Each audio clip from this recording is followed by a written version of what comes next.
25 वर्षाच्या प्रतीक्षेनंतर धामणी धरण ओव्हरफ्लो, शेतकऱ्यांना नवीन हिरव्या शेतीच्या आशेचा किरण दिसला।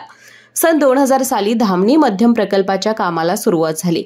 3.85 TMC पाणी साठवण क्षमता असलेल्या प्रकल्पाचे काम अनेक कारणांनी 24 वर्ष रखडले होते।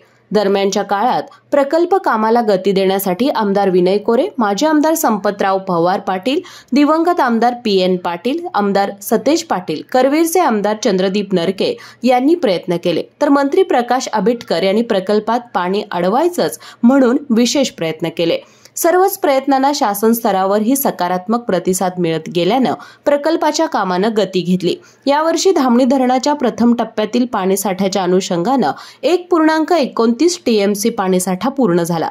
धरणाच्या वळण कालव्यातून पुच्छ कालव्याद्वारे धामणी नदीमध्ये विसर्ग सुरू झालाय, त्यामुळे धामणी नदीच्या पाणी पातळीमध्ये वाढ होते। धामणी प्रकल्प व्यवस्थापनानं मानभेट आणि चौके नदीच्या पाणी पातळीमध्ये वाढ होते। धामणी प्रकल्प व्यवस्थापनात मानभेट आणि चौके येथील लोकांनी चौके येथील लोखंडी पुलावरून पाणी वाहत असताना पूल ओलांडू नये, धरणावरून तयार करण्यात आलेल्या पर्यायी मार्गाचा दुचाकी, 4 चाकी वाहतुकीसाठी अवलंब करण्याचं आवाहन केलंय।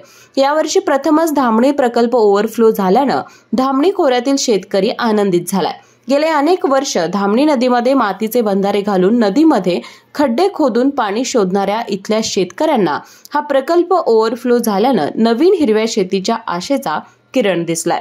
KK न्यूज साठी राधानगरीहून मिलिंद कांबळे।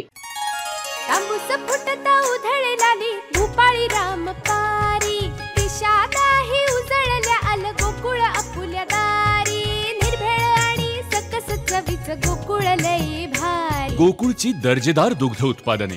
गोकुळ, अस्सल चव कोल्हापूरची।